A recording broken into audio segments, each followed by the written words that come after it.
Bonjour et bienvenue à tous, les titres de ce journal. Au lendemain du Nouvel An, la vie reprend timidement son cours dans la ville de Cotonou. Certains commerces sont encore fermés et la circulation fluide.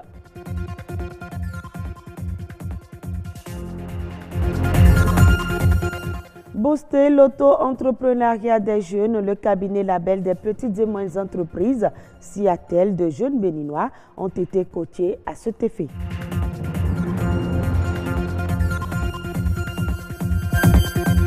Éco-running des artistes et hommes des médias mobilisés pour la 5e édition.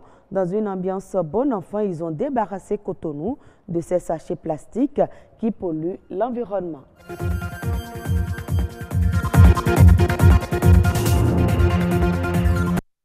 C'est le 3e jour de la nouvelle année 2019. Plusieurs Béninois sont encore dans la fièvre de la fête. Dans la ville de Cotonou, les centres commerciaux rouvrent timidement leurs portes et la circulation est moins dense aux heures de pointe. À la plage de Fidjrosé, la jeunesse savoure toujours de bons moments de fête. Nous avons fait le constat sur les grands espaces publics. C'est un reportage signé Patrick Adjagodjou. Au lendemain du 1er janvier 2019, des Béninois toujours dans la fièvre de la fête. À la plage de Fidjrosé, une frange de la population juvénile célèbre encore 2019. Pour eux, la fête se poursuit le 2 janvier, malgré certains jours de travail. Avec mes amis, on a décidé de venir se faire plaisir. Le 2 janvier, normalement, c'est pour le service. Ceux qui sont allés au travail, ils ont plein de droit de vivre comme nous aujourd'hui, là où nous sommes à la plage. Mais quand même, ce n'est pas permis à tout le monde de vivre cette joie. On doit au moins manifester ce jour, parce que hier, ça ne nous suffit pas. C'est comme si c'était la veille du 31 au 1er, mais c'est aujourd'hui le 2 qu'on sent au moins. Et normalement, le 1er, c'est aujourd'hui le 2, on sent le 1er. De la plage de Fidjrosé au centre-ville, les boutiques du quartier commercial de Ganri rouvrent timidement leurs portes. Pas de clientèle, ni de visiteurs. Au marché des fruits et légumes, pas d'affluence. Dame Célestine souhaite que la journée du 2 janvier soit chômée et fériée.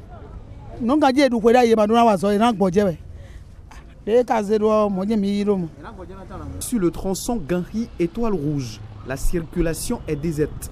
Pas d'embouteillage, ce qui n'est pas le cas habituellement. Surtout à 17h, une heure d'affluence sur les routes de Cotonou. Le lendemain de la fête, c'est un jour de travail, mais on sent que il y a encore des ambiances partout. Mardi fête, mercredi au boulot, c'est ça là. Si l'État peut nous donner une petite journée encore, ça me fera beaucoup plaisir. Comme lui, plusieurs cadres de la fonction publique continuent la fête au lendemain du 1er janvier. Pendant que d'autres font acte de présence au service. Moi, j'encourage ceux qui sont allés au service. C'est des citoyens, c'est des braves citoyens qui veulent le développement du pays. Parce que le développement du pays ne peut passer que par le travail. Et nous ne devons pas nous laisser aller à la fièvre de la fête. Nous devons reprendre immédiatement le travail. Après le réconfort du Nouvel An, place à nouveau à l'effort. À force de s'abandonner au festin, au moment où d'autres personnes travaillent. Bienvenue dans la paresse. À bon entendeur, Demi-mot. L'insertion professionnelle des jeunes par le biais de l'auto-entrepreneuriat est une préoccupation du cabinet de label des petites et moyennes entreprises. À cet effet, il a organisé à Cotonou un séminaire de coaching dénommé Programme Jeunesse Affranchie. L'objectif est de susciter en ces jeunes l'esprit de création de son entreprise. Le film de cette rencontre de formation, c'est avec Igor Ayosso et Enoch Rompati.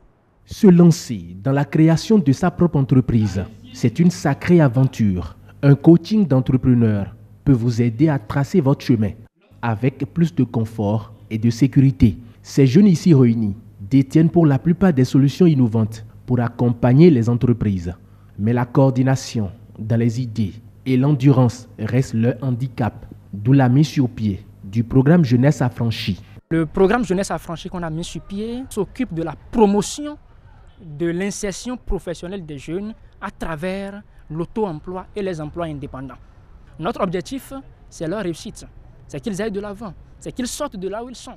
Parce que nous, on rêve de bâtir une jeunesse gagnante, une jeunesse entreprenante. Le programme Jeunesse Affranchie est une initiative du cabinet des petites et moyennes entreprises. Son ambition, participer à la réduction du taux de chômage des jeunes diplômés sans emploi. Le cabinet label des PME s'occupe beaucoup plus de la formation des jeunes, c'est-à-dire leur incitation à l'auto-emploi. On fait un travail de changement de mentalité, amener le jeune à passer d'une mentalité de perdant, d'une mentalité de je ne peux rien, d'une mentalité de je suis un insuccès, à une mentalité de je peux tout. Auparavant, on croyait que pour réussir, il fallait forcément que l'État nous finance, qu'on ait beaucoup d'argent. Non, la chose primordiale qu'il faut avoir, c'est le développement personnel. Comment faire en sorte que je devienne plus précieux sur le marché? Vous êtes dans une entreprise, il y a d'autres qui ont un salaire, sont payés à 500 francs l'heure, d'autres sont payés à 5 000 francs l'heure. Quelle est la différence? La différence est que celui qui est payé à 5 000 francs l'heure, lui, il apporte plus de valeur sur le marché. Donc, la jeunesse béninoise, la jeunesse ivoirienne, la jeunesse africaine aujourd'hui doit chercher à apporter plus de valeur à leur vie afin d'être plus précieux sur le marché et de se faire le maximum d'argent. Une mission des hommes et des moyens, dit-on. Le cabinet des PME ne se contente pas uniquement que de la formation. Il accompagne aussi les jeunes entrepreneurs à franchir les obstacles liés au financement. Il y en a qui ont des idées, de projets, des idées d'entreprise, mais qui sont exclus des systèmes de financement mis sur pied par les banques et les SFD parce qu'ils n'ont pas de garantie, ils n'ont pas les moyens pour pouvoir lancer les activités. Donc on a mis sur pied un système pour leur permettre d'avoir un financement de façon récurrente. Au regard du thème, jeunesse ne reste plus en chômage par ignorance.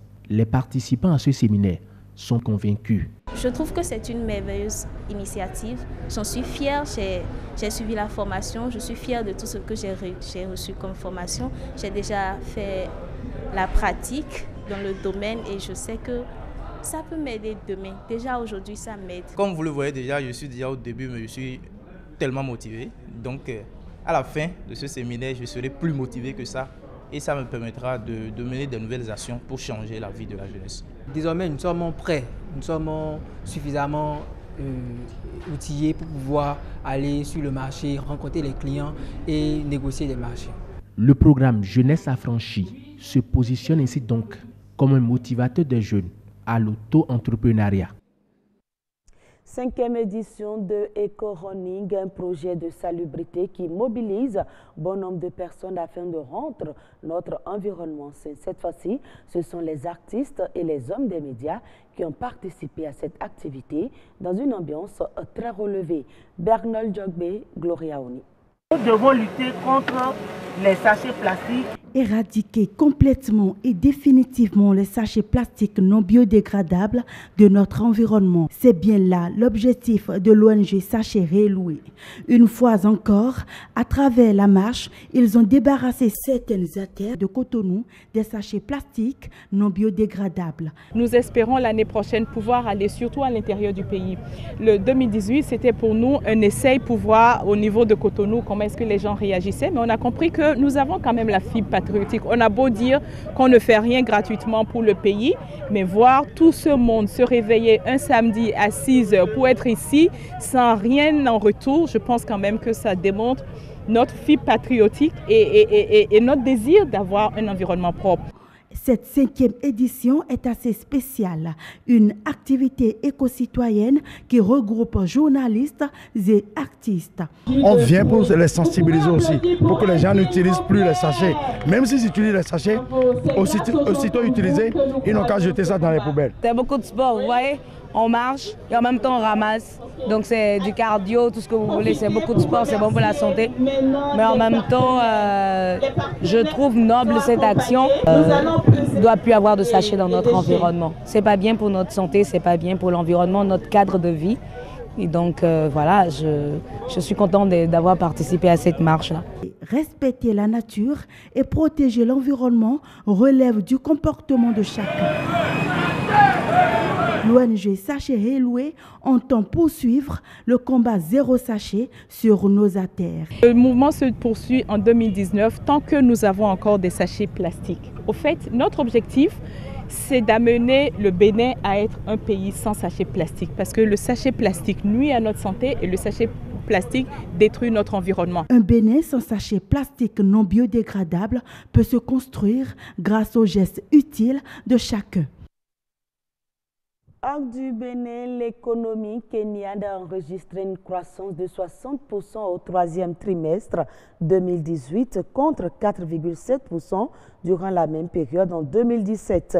Les données ont été rendues publiques par l'Office national de la statistique. Le secteur de l'agriculture a progressé de 5,2% grâce à des conditions climatiques favorables. Le secteur de l'industrie manufacturière a quant à lui enregistré une croissance de 3,2%.